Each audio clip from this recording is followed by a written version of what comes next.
우리 에베소서 말씀 보겠습니다. 에베소서 말씀 1장 1절로 7절 말씀입니다. 에베소서 1장 1절로 7절 말씀, 우리가 신약 성경에 310쪽에 있습니다. 에베소서 1장 1절 7절 우리 한 절씩 번갈아 읽겠습니다.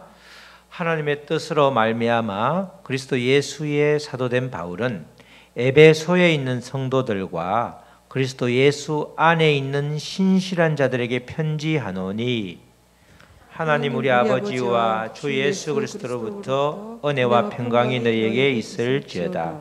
찬송하리로다. 하나님 곧 우리 주 예수 그리스도의 아버지께서 그리스도 안에서 하늘에 속한 모든 신령한 복을 우리에게 주시되, 곧 창세 전에 그리스도 안에 우리를 택하사 우리로 사랑 안에서 그 앞에 거룩하고 흠이 없게 하시려고 그 기쁘신 뜻대로 우리를 예정하사 예수 그리스도로 말미암아 자기의 아들들이 되게 하셨으니, 이는 그가 사랑하시는 자 안에서 우리에게 거저 주시는 바 그의 은혜와 풍성하게 하려 한 것이라. 우리는 그리스도 안에서 다 같이 그의 은혜의 풍성함을 따라 그의 피로 말미암아 속량 곧 죄 사함을 받았느니라.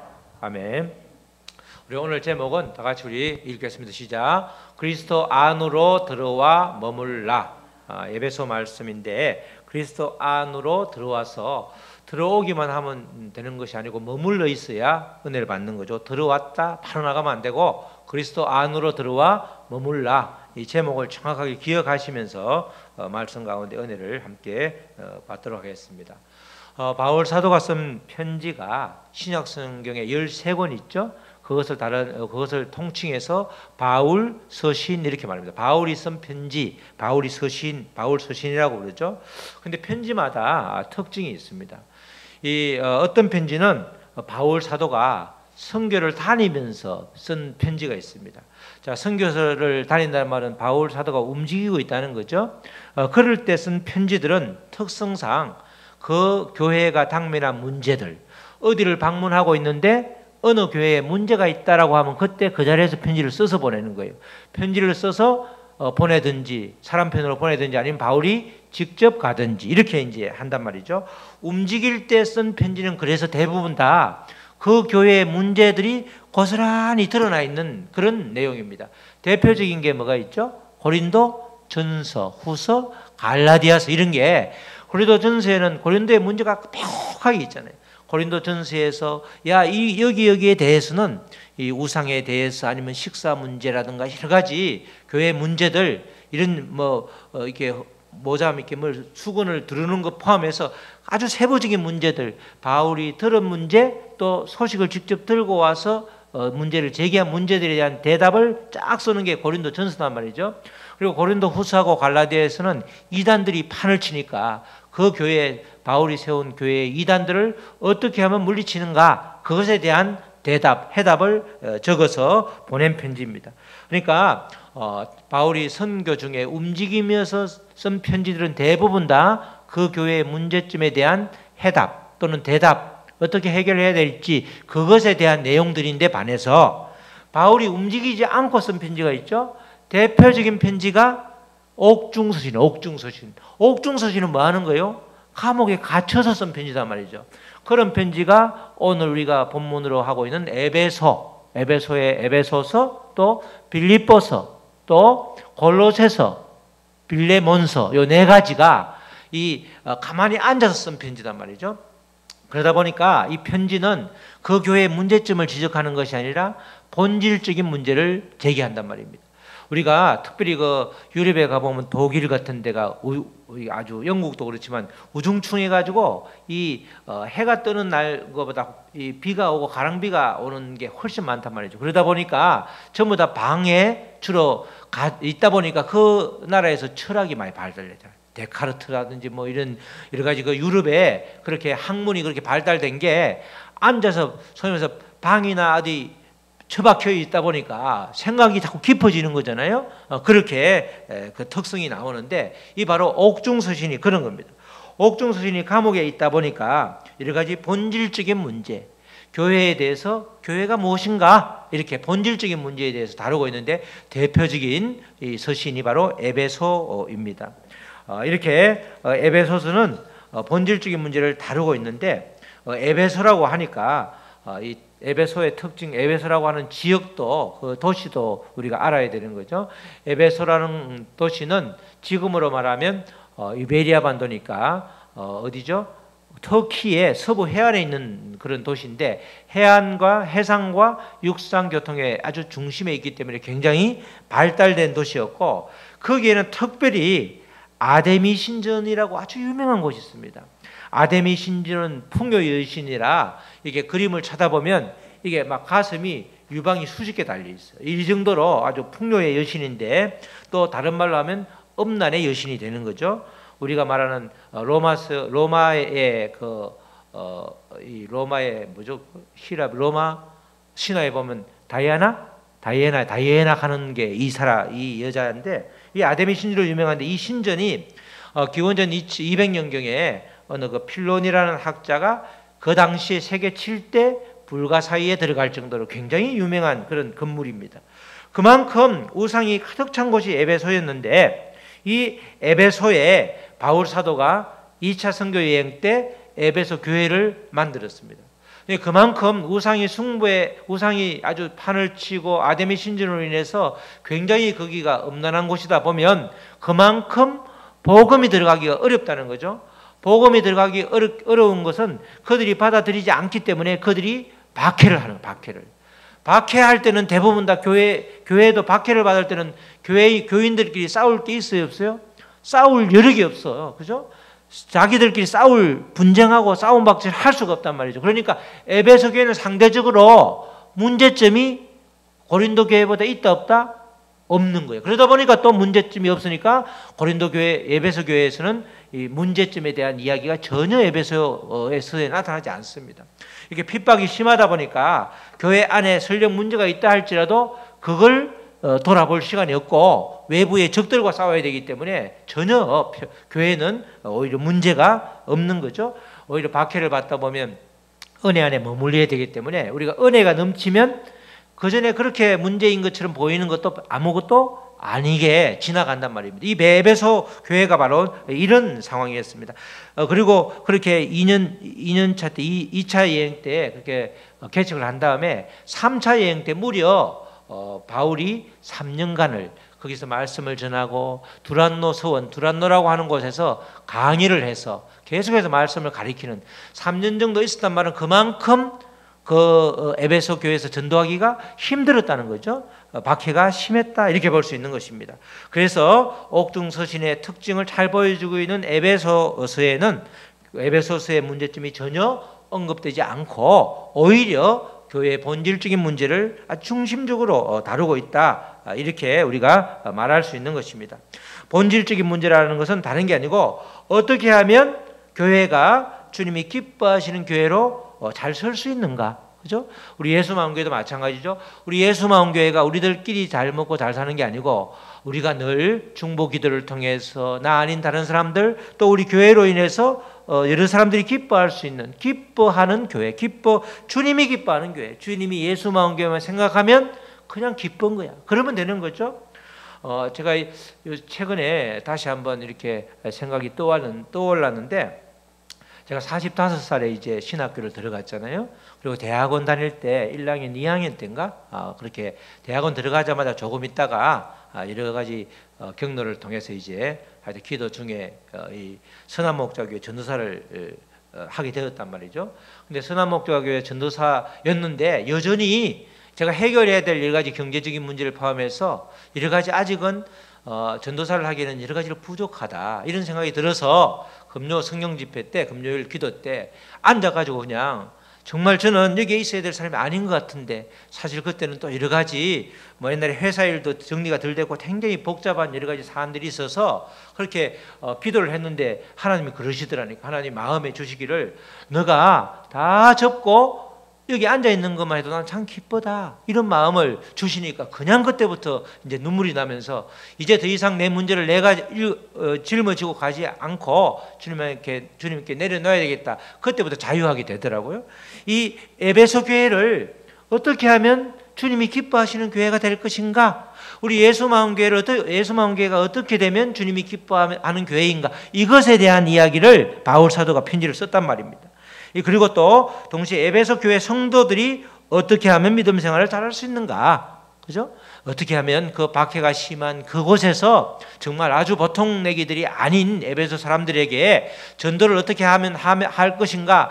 어떻게 그들의 삶이 아름다울 것인가? 믿지 않은 사람들은 볼 때 뭘 보죠? 뭘 보죠? 그 사람 성도의 삶을 보잖아. 그 성도를 통해서 예수님을 바라보잖아. 그러면 되는 것입니다. 정말 이번에 우리 어머니가 98세인데 정말 1박 2일로 무리해서 부산을 다녀왔어요. 자녀들이 오고 싶은데 코로나 때문에 못 오니까 우리 어머니를 우리 친구가 얻어준 호텔에 딱 모셔다 놓고 다 보러 오라. 너가 안 오니까 다 보러 와. 이러니까 이제 제일 그 위에 굉장히 좀 이렇게 형님 한 분이 그러시더라고. 요새 교회 하는 거 보면 참 믿지 않는데 참 이렇게 욕을 하고 싶은데 동생이 목사니까 내가 욕을 못 하겠다고 하더라고. 그러면서 신천지를 이제 교회로 알고 그렇게 말씀하시더라고. 이렇게 하여튼 여러 가지 나이가 많으신 노모를 모시고 이제 갔다 오니까 형제들이 그래도 말은 안 해도 우리의 삶을 통해서 조금씩 예수님이 섬에 들어가는 걸 보게 되더라고. 형제들이 전도하기 가장 어렵더라고. 그래서 저는 형제들 전도한 사람이 가장 부럽더라고. 그렇게 바로 이 에베소 교회에서는 어떻게 하면 성도들이 믿음 생활을 잘할 수 있는지 그것에 대한 가이드라인을 주는 거예요. 그러니까 에베소서를 잘 연구를 하면서 묵상을 하면서 깨달으면 우리가 어떤 교회가 되어야 되는지, 교회가 미래에 나아갈 방향, 그리고 내가 어떤 사람으로 이렇게 살아야지 우리 교회가 영광을 받는지, 또 성도로서의 삶, 이걸 알려준다는 것입니다. 어떻게 하면 이렇게 본질적인 문제를 통해서 바울이 그렇게 교회는 어떠해야 되고 교회 생활은 어떠해야 되는지에 대한 지혜를 아주 소상하게 적어놓은 책이 성경이 바로 이 에베소서입니다. 그러니까 에베소서를 교회의 본질론, 바울 사도의 교회론이 가장 잘 표현되어 있다라고 하는 거죠. 그래서 에베소서는 대부분 다 교회. 우리가 사실 예배당이 아니라 우리도 다 교회잖아요. 하나님이 머무는 곳이 다 교회잖아요. 그렇게 에베소서가 바로 그런 성경책입니다. 또 에베소서는 또 우리가 특징적으로 쌍둥이 서신이라고 그러는데 이거는 상식이죠. 상식적으로 이 바로 뒤에 있는 골로새서하고 55구절 이상이 똑같아. 그러니까 똑같으니까 말씀이 대부분 같으니까 쌍둥이 서신이라고 할 정도로 그렇게 우리가 불리고 있는 것입니다. 특별히 에베소서에는 오늘 우리 본문 1절에서 7절에 나오지만 그리스도 안에 이 말이 무려 35번 나옵니다. 그리스도 안에란 말이 헬라어로 그리스도가 그리스도거든요. 그래서 그리스도 안에가 그리스도라서 이 에베소서를 그리스도 서신, 다 같이 그리스도 서신 이렇게 불리기도 합니다. 이 에베소서가 35번 그리스도 안에란 말은 교회는 그리스도 안에 있을 때 완전해진다. 그죠? 우리 제목처럼 그리스도 안에 들어와서 머물면 온전한 성도가 된다. 이런 뜻이 포함되어 있는 거죠. 에베소서는 총 6장으로 구성되어 있는데 전반부인 1장에서 3장까지는 교리적인 측면을 다루고 있고, 그래서 1장과 3장까지는 복음 이야기라고 하고, 또 4장에서 6장까지는 실천적이고 윤리적인 측면, 성도가 어떻게 생활해야 되는가. 그래서 4장에서 6장까지를 우리 이야기 이렇게 말합니다. 그러니까 에베소서는 복음 이야기와 우리 이야기를 하고 있는 거죠. 교회 이야기를 통칭해서 하고 있다는 것입니다. 이 에베소서에서 본질적인 문제, 아까 말씀드린 것처럼 교회는 어떤 존재인가, 교회는 왜 부름을 받았는가, 교회는 어떻게 성장하는가, 이거에 대한 질문에 대한 답을 잘 주고 있습니다. 그래서 에베소서의 핵심 주제는 4가지로 나누는데, 성도는 어떻게 구속받았는지, 또 화평의 신인 예수님은 어떤 일을 하셨는지, 또 교회는 어떻게 연합하고 성장하는지, 하나님의 백성들이 어떻게 살아가야 하는지, 그것에 대한 이야기들을 한 구절 한 구절 이렇게 녹여놓고 있습니다. 그래서 앞으로 이렇게 큐팅 교재를 따라가지만 특별히 한 4주 정도는 에베소를 집중해서 에베소서를 우리가 보도록 하겠습니다. 그래서 에베소에 대한 서론, 개론 이야기를 쭉 이렇게 하고 있습니다. 에베소서 말씀을 통해서 나는 왜 용서받았는지, 또 우리는 왜 부름받았고, 우리는 왜 한 교회가 되었고, 또 예수님은 우리에게 어떤 일을 하셨고, 우리는 어떻게 살아서 하나님을 영화롭게 할 것인가, 이 4대 주제를 풀으면 이런 말인데 이런 것을 깨달을 수 있는 것입니다. 자, 이제 우리 본문 말씀으로 들어가겠습니다. 1절 상반절 말씀입니다. 1절 말씀, 1절의 앞부분 말씀에 하나님의 뜻으로 말미암아 그리스도 예수의 사도된 바울은, 그리스도 예수의 사도된 바울이 자기가 하나님의 뜻으로 말미암아 되었다, 이렇게 말하죠. 우리가 하나님의 뜻으로 시작하는데 여기서 뜻이라는 말은 원래 원어적인 의미가 기쁨으로 설정한 목적이는데, 기쁨으로 설정한 목적을 하나님의 뜻이라고 해요. 그러니까 바울 사도가 된 것이 하나님의 기쁘신 계획과 의지가 있었기 때문이라는 거예요. 원래 바울 사도는 누구예요? 부름받기 이전에 바울 사도는 포악한 사람이죠. 예수님을 믿는 사람을 잡아서 아예 아주 굉장히 박해하려고, 심지어 스데반 집사처럼 죽이는 데까지 이르는, 이렇게 아주 못된 무시무시하고 사나운 사람이었는데, 어찌 보면 우리들보다 훨씬 악한 사람이에요. 그죠? 바울이 우리보다 훨씬 악한 사람이야. 이런 바울도 하나님의 기쁘신 계획이 있었기 때문에 사도가 되었다는 거예요. 사도가. 사람은, 그죠? 믿기 전하고 믿음을 생활을 한 이후하고 예수님을 만나기 전하고 만나고 완전히 바뀌는 거죠. 바뀌는 게 정상이에요. 정상. 아무리 해도 사람의 본성은 안 바뀌는 게 아니고 바뀌는 게 지극히 정상인데, 바뀌는 사람이 많지 않다 보니 바뀌지 않는 사람이 정상인처럼 보이니까 우리도 믿음의 사람들도 스스로 나는 안 변해, 이렇게 말하는 거예요. 우리 다 같이 우리는 모두 다 변한다. 모두 다 변하는 거예요. 모두 다 안 변하려고 애쓰지 마시고 변하시기 바랍니다. 변하는 거예요. 그래서 이 바울과 같은 사람도 하나님의 기쁘신 계획으로 불렀다는 것은 우리 모두도 하나님께서 언제든지 어느 때든지 기쁘신 계획이 있기 때문에 우리를 부르셔서 하나님의 일을 맡기신다는 거예요. 우리가 이 땅에서 사는 이유가 하나님의 사명을 잘 감당하기 위해서 사는 거지, 이 생명을 주신 이유가 다른 게 아니죠. 그래서 항상 우리의 생명은 하나님의 사명과 직결되어 있는 거예요. 그죠? 그래서 우리가 늘 하루를 살 때에 오늘도 이렇게 힘들게 회사 생활을 해야 되네, 오늘도 하루를 버텨야 되네, 이렇게 우리가 생각하면 인생이 힘들잖아요.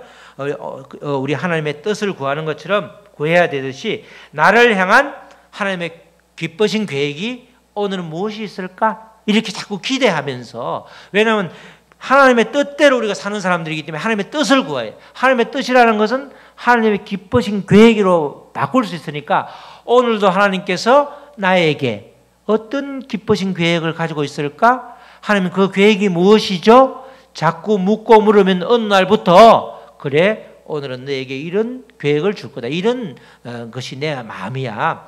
매일 옆에 있는 직원한테 시샘하고 있는데 오늘 그에게 점심을 좀 사주라, 이런 마음이 든단 말이죠. 구할 때 나를 향한 하나님의 뜻이 오늘은 무엇이냐, 하나님은 나를 향해서 하나님의 기쁘신 계획이 오늘 무엇인지 그 계획을 알려달라. 그렇게 하루를 시작하면 우리의 삶이 완전히 믿음의 삶으로 바뀌는 것입니다. 우리 사랑하는 성도 여러분, 이제는 하루를 시작할 때 매일 오늘은 나를 향한 하나님의 기쁘신 계획이 무엇인가 물으시기 바랍니다.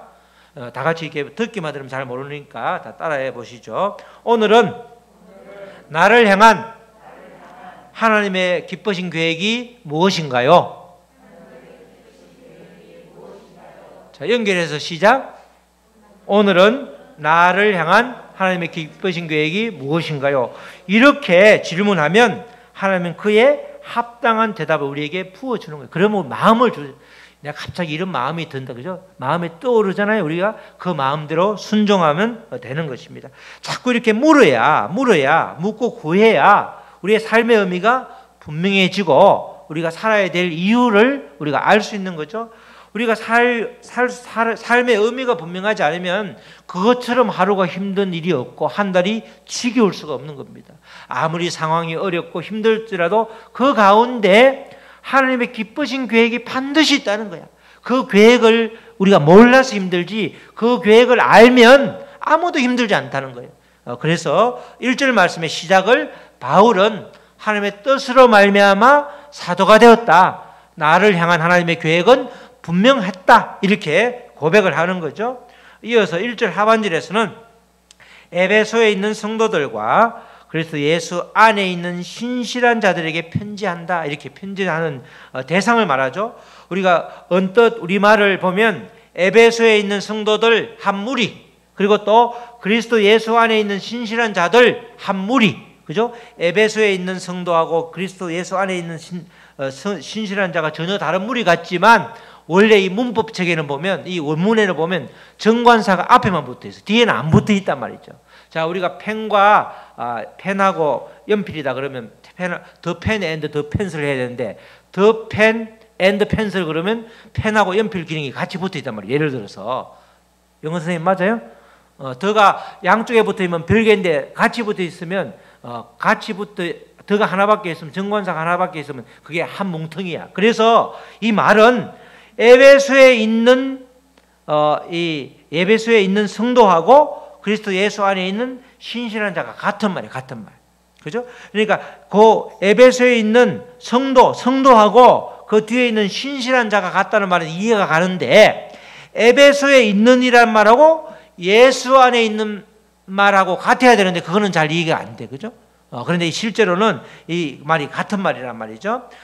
원래 에베소에 아까 말씀드린 것처럼 아데미 신이 있기 때문에 굉장히 그 아데미 신전에 일하던 여사제들이 밤이면 전부 다 시내로 내려와서 몸을 파는 거예요. 그러니까 굉장히 음란한 그런 사제들인데 그 음란한 곳이기 때문에 복음을 전하는 게 아주 어려운 곳이라고 그랬죠. 그래서 박해도 심하였고 그래서 이런 상황 때문에 박해가 심하기 때문에 오히려 하나님께 집중할 수 있었던 곳이 바로 에베소라고 하는 곳입니다. 하나님은 그래서 에베소에 있는 다른 말로 예수 안에 있는 이란 말은 이렇게 세속적이고 죄가 가득한 에베소에 교회를 세우는 것을 기뻐하신다는 뜻이 포함되어 있는 거예요. 자, 그러니까 바울이 예수님을 만나기 전에 바울은 무엇이었어요? 에베소에 있는 에베소였어요. 에베소. 그죠? 에베소 맨 처음에 바울은 하나님을 만나기 전에 죄악이 가득한 에베소 그 자체였단 말이죠.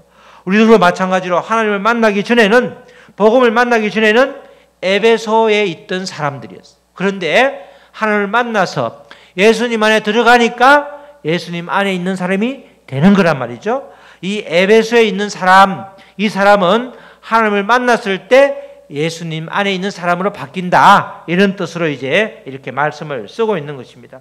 예수 안에 있는 아까 말씀드린 엔 크리스토라고 했죠. 예수 안에 들어와서 머물면 더 이상 죄로 가득한 에베소와는 이별을 하게 되는 거죠. 예수 밖에 있는 자가 아니라 예수 안으로 들어오면 완전히 새로운 사람이 되는 것입니다. 우리가 이렇게 변화된 에베소, 변화된 우리 예수님의 사람들이 바로 예수 안에 있는 신실한 자들 이렇게 표현되어 있는 것처럼 우리는 예수 안에 있는 신실한 자들이죠. 예수 안에 있는 사람들을 또 2절에서는 달리 표현을 하고 있죠. 예수 안에 있는 사람들은 어떤 사람인가? 2절 말씀, 2절 우리 말씀 다 같이 보시겠습니다. 시작. 하나님 우리 아버지와 주 예수 그리스도로부터 은혜와 평강이 너에게 있을지어다. 은혜와 평강을 예수 그리스도로부터 받고 사는 사람이 예수 안에 있는 사람입니다. 그러니까 다른 말로 하면 예수 안에 있는 사람은 어떻게 되는 거죠? 은혜와 평강을 누리는 거야. 내가 은혜와 평강이 없다. 이 말은 뭐예요? 예수 안에 잠깐 있지 않고 밖으로 나가 있는 거야. 예수 안에 빨리 들어와야 되는 거죠. 예수 안에 들어와서 머물러야 되는 거예요.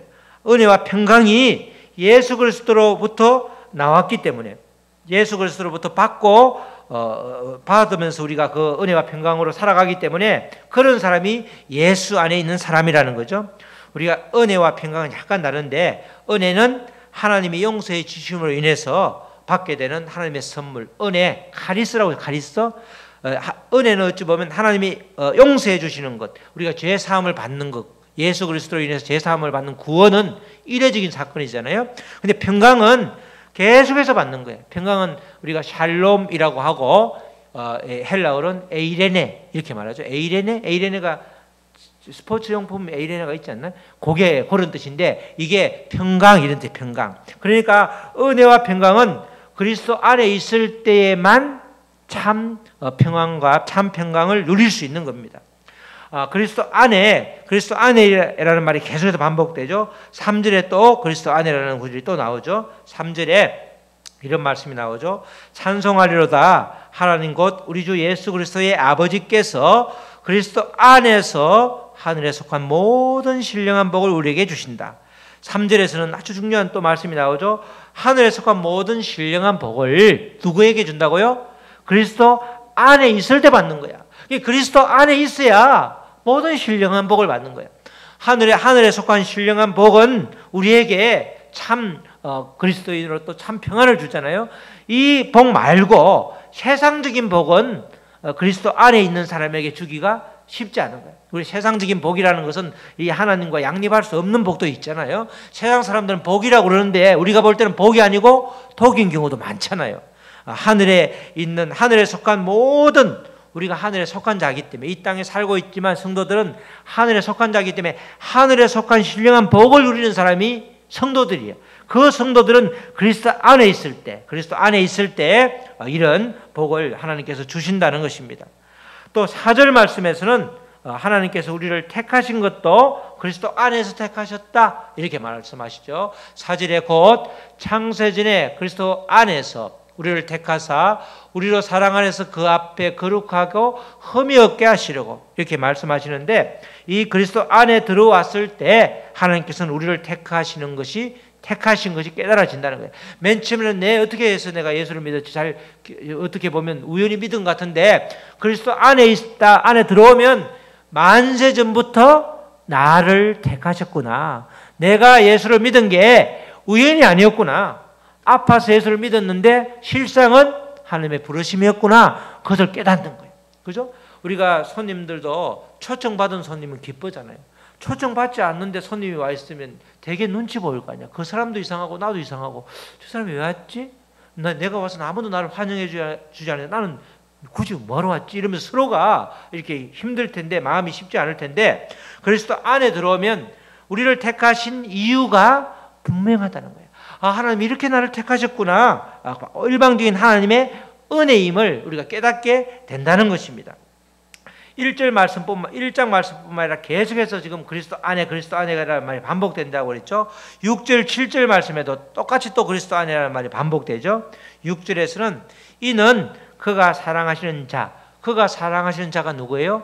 하나님이 사랑하시는 자, 예수님. 예수는 우리는 그리스도니까 그리스도 안에서 우리에게 거저 주시는 바 그의 은혜의 영광을 찬송하게 하려는 것이라. 7절, 우리는 그리스도 안에서 그의 은혜의 풍성함을 따라 그의 피로 말미암아 속량 곧 죄사함을 받았느니라. 6절 말씀에서 바로 그리스도 안에서, 예수 안에서 우리는 거저 주시는, 예수 안에 있을 때 하나님께 거저 주시는 것이 바로 구원이라는 거죠. 우리가 예수님을 믿고 예수님 안에 있을 때 구원이라는 것은 거저 주시는 것은 구원을 말하는 거죠. 그래서 구원을 선물로 거저 받은 우리들이 해야 될 일은 하나님의 은혜와 영광을 찬양하는 거죠. 그래서 이사야서에서는 우리를 찬양하게, 하나님이 찬송을 받기 위해서 우리를 지으셨다는 거예요. 그래서 은혜 받은 사람들은 늘 입가에 찬송이 머무르는 거죠. 하나님을 찬양하는 찬양을 할 때도 있고, 또 우리 옆에 있는 사람들을 칭찬하는 찬송, 그거 다 넓은 의미의 찬송 아니야. 입을 여니까 은혜를 받았으면 우리가 다른 옆에 사람을 험담할 시간이 별로 없는 거야. 내가 받은 은혜를 생각하니까 그 집사님이 그렇게 고마운 거야. 아주 뭐가 나고 아주 그냥 사기 힘든 사람인데도 불구하고 참 사랑해야 될 사람을 우리의 마음속에 품어지는 거잖아요. 은혜의 영광을 찬송하는 것, 바로 그리스도 안에 있는 사람들이 해야 될 일이라는 것입니다. 그래서 우리의 입술에서 늘 찬송이 떠나지 않아야 하고 또 범사에 감사해야 되는 것이죠. 그리스도 안에 있을 때 통칭해서 우리는 완전한 새 사람이 된다 이렇게 말하죠.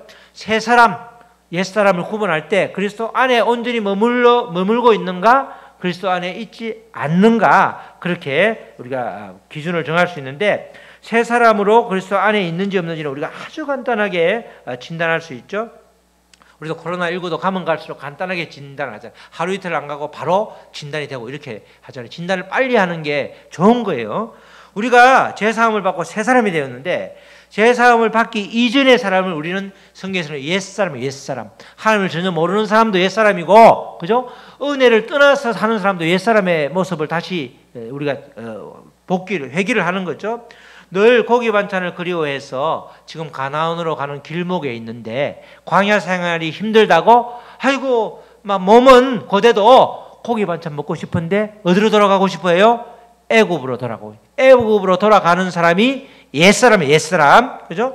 하나님은 우리의 죄를 용서하실 때 아주 다시 반복해서 이렇게 지적하시고 그렇게 하려고 살짝 덮는 게 아니죠. 살짝 덮어놓으면 살살 이렇게 빗자루로 쓸면 보이잖아. 그런데 하나님은 어떻게 해요? 물로 죄를 다 씻어주셨잖아. 피로, 예수의 피로 우리의 죄를 씻어주셨잖아.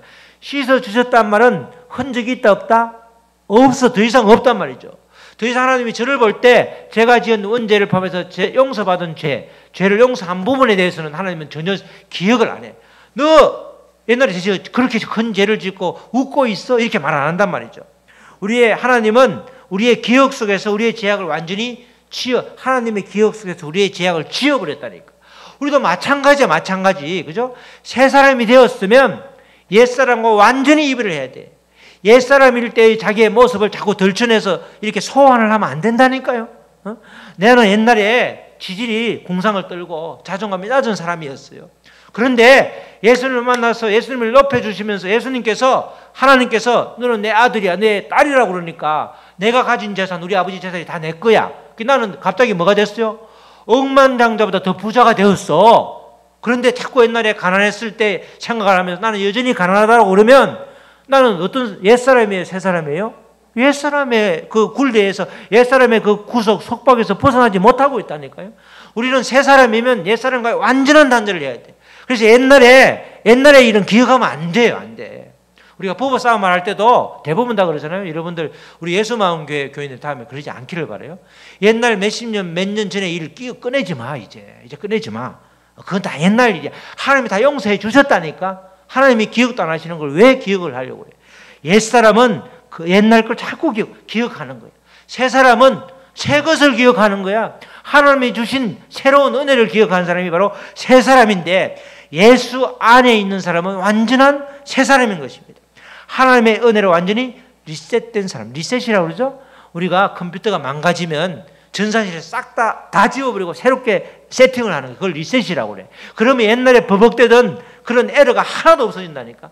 우리가 하나님의 은혜로 리셋된 사람이라니까. 리셋된 사람들. 그래서 그런 사람들이 바로 그리스도 안에 있는 사람이에요. 그래서 그리스도 안에 우리가 들어와서 머문다. 이 말은 성도로서 완전히 하나님이 주신 복을 받고 하나님이 주신 평안을 누리고 하나님이 주신 기쁨을 누리기 때문에 우리의 입술에서는 감사밖에 나올 수 없다는 것입니다. 하나님도 우리의 온갖 죄악을 씻어주셨는데 왜 용서받지 못했을 때 일들을 마치 추억인 것처럼 자꾸 덜 추어내는가? 그것은 전혀 우리가 아직도 그리스도 안에서 은혜를 누리지 못하고 있다. 그 증거가 되는 겁니다. 쉽게 우리가 점검할 수 있는 거죠. 내가 그리스도 안에 있구나. 내가 아직도 그리스도 안에 잠시 들어갔다 나와 있구나. 그죠? 양다리를 걸치고 있구나. 그죠? 배가 떠나려고 할 때 양다리를 걸치면 가랭이가 찢어지든지 물에 빠지든지, 그죠? 아주 그냥 하나님의 은혜로 확 약간 끌어가지고 무게중심을 잃어가지고 배에 떨어지면 사는 거고, 육지에 있으면 완전히 세상 사람이고 아니면 바다에 떨어져 죽든지 죽든지 살든지밖에 없잖아요. 양다리를 걸치면 완전히 죽는 거야. 죽는 게 원칙이에요. 원칙. 옛사람과 새사람을 왔다 갔다 하면서 그 기억 속에서 혼란을 일으키지 마시고 그리스도 안에 머무는 여러분 되시기를 바랍니다. 우리 사랑하는 성도 여러분, 그리스도 안으로 들어오는 것이 최고의 복입니다. 그리스도 안으로 들어오면 나를 향한 하나님의 기쁘신 뜻이 무엇인지 날마다 기대하고 묻게 되는 것입니다. 그리스도 안으로 들어오면 은혜와 평강이 넘치는 것입니다.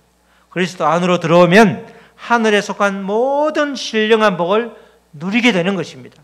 그리스도 안으로 들어오면 창세 전에 우리를 택하신 이유를 분명히 알기 때문에 하나님께 감사하게 되는 것입니다.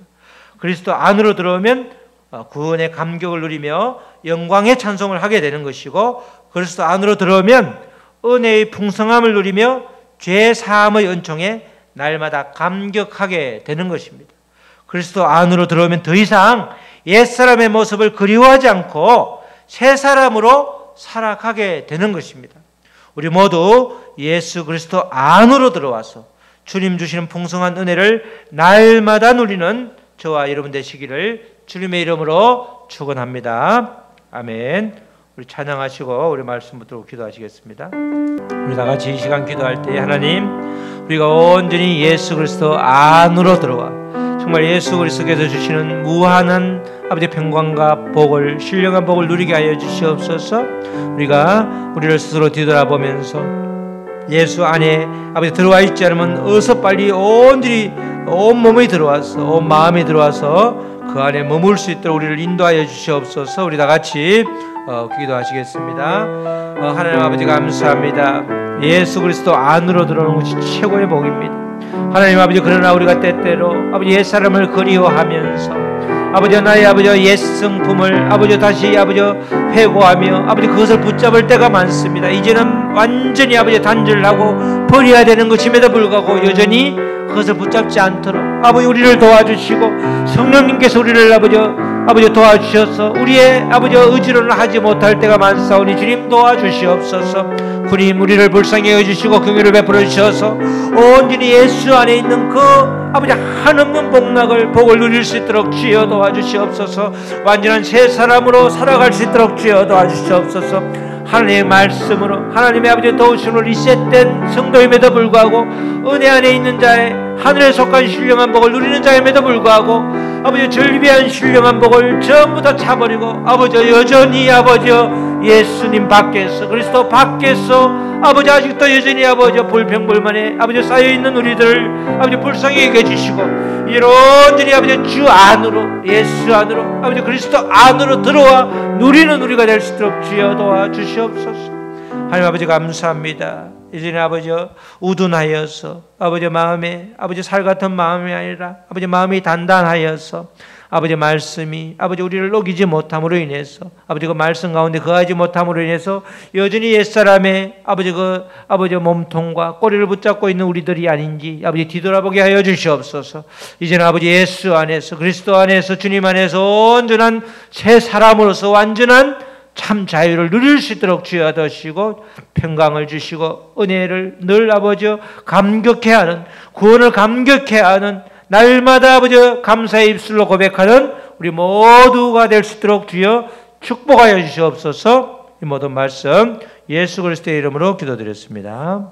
아멘.